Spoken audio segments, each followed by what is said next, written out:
महोदय, ग्रामीण मजदूरों की शिक्षा नीति निर्माता, कार्यान्वयनकर्ता तथा ग्रामीण मजदूर संगठनों के मध्य समन्वय को समानता के सिद्धांत पर आधारित होना चाहिए। ग्रामीण मजदूर संगठन को और सुदृढ़ करने में किसी शैक्षिक तथा आर्थिक क्रियाकलापों को आरंभ करने से पूर्व ग्रामीण मजदूरों का संगठन अस्पृश्यता जैसे सामाजिक मुद्दे पर आधारित होना चाहिए। ग्रामीण मजदूर संगठन को चाहिए कि वे ग्रामीण मजदूरों को आर्थिक योजनाएं उपलब्ध कराएं, परंतु पर्याप्त वित्तीय सहायता की कमी होने पर ग्रामीण मजदूर संगठनों को स्थानीय साहूकार पर निर्भर होना पड़ता है।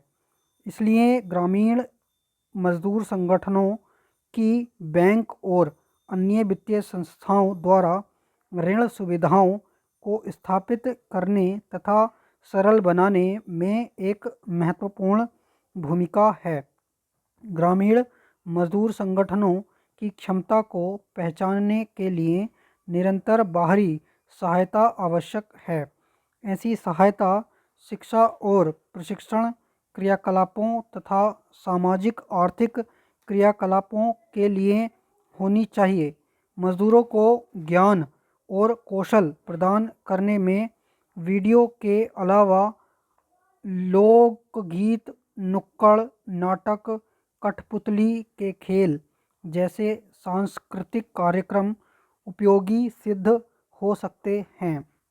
अध्ययन सामग्री स्थानीय भाषा में होनी चाहिए तथा स्थानीय सामाजिक आर्थिक स्थिति के अनुरूप होनी चाहिए। प्रशिक्षकों का प्रशिक्षण ग्रामीण मजदूर संगठनों को पर्याप्त स्रोत वक्ता नहीं मिलते, इसलिए ग्रामीण मजदूर संगठनों को प्रशिक्षकों को प्रशिक्षण कार्यक्रम को बढ़ावा देना चाहिए तथा संगठन में कम से कम एक शिक्षक होना चाहिए। यह ग्रामीण मजदूर संगठनों के ग्रामीण मजदूर शिक्षा कार्यक्रमों में सुधार लाने हेतु उनकी क्षमता बढ़ाने में सहायता करेगा। इससे सांस्थानिक निर्माण होगा। ग्रामीण मजदूरों द्वारा ग्रामीण मजदूर शिक्षा के लिए अंतर्राष्ट्रीय श्रम संगठन मानक एक विशेष विषय होना चाहिए। अपेक्षानुसार कार्य करने के लिए ग्रामीण मजदूर संगठनों को कम से कम 10 से 15 वर्ष तक बाहरी संसाधनों की आवश्यकता हो सकती है। राष्ट्रीय स्तर पर राष्ट्रीयकृत मंच होना चाहिए जिसमें केंद्र से संबंधित संगठन तथा स्वतंत्र संगठन सम्मिलित हों।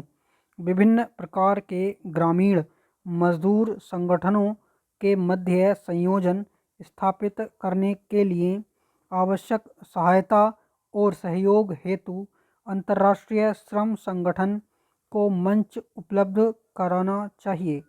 चूँकि सभी भारतीय राज्यों में निम्न स्तर पर पंचायती राज संस्थान आरंभ करने की संभावना है, इसलिए ग्रामीण मजदूर संगठनों के लिए यह आवश्यक होगा कि वह पंचायती राज संस्थानों के प्रबंध से पर्याप्त प्रतिनिधित्व की मांग कर उसे प्राप्त करें। यह ग्रामीण मजदूरों की उन्नति के लिए सहभागिता को सुनिश्चित करेगा। महोदय, ग्रामीण विकास के लिए सूचना नेटवर्क सभी सभा संबद्ध संस्थानों की सहायता से ग्रामीण विकास सूचना के लिए एक नेटवर्क का होना अत्यंत आवश्यक है। विचारों को प्रस्तुत करने के लिए राष्ट्रीय ग्रामीण विकास संस्थान के ग्रामीण प्रलेखन केंद्र की प्रशंसा की गई है तथा इसके श्रम दिन, संसाधन तथा क्षमता के संबंध में समन्वय करने का निवेदन किया गया है। राष्ट्रीय ग्रामीण विकास संस्थान के महानिदेशक को नेटवर्क के विकास और इसे तैयार करने में सहायता प्रदान करने का निवेदन किया गया है। वह इस संबंध में अपनी परियोजना प्रस्ताव प्रस्तुत कर सकता है। महोदय, योजना आयोग द्वारा तैयार राष्ट्रीय विकास परिषद द्वारा अनुमोदित तथा राष्ट्रीय सहकारिता नीति और राष्ट्रीय कृषि नीति में समाहित नमूना सहकारिता समिति अधिनियम नागरिकों के मूल अधिकारों के सामंजस्य से किसी विधि संगत उद्देश्य से समिति का गठन करेगा तथा इसे सभी राज्यों व संघ शासित क्षेत्रों में कार्यान्वित करना भी आवश्यक होगा।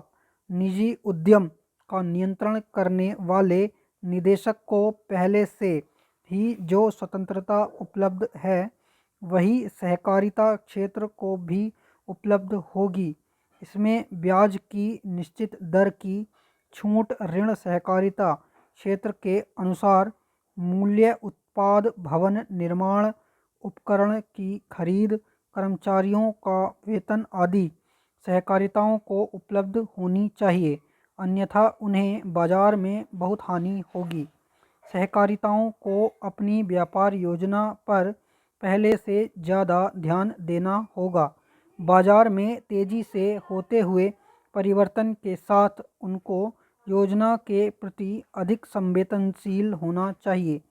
सहकारिताओं को कहीं भी कार्य करने की अनुमति होनी चाहिए। अगर लोगों की इच्छा हो तो एक क्षेत्र में एक से अधिक सहकारिता की अनुमति देनी चाहिए।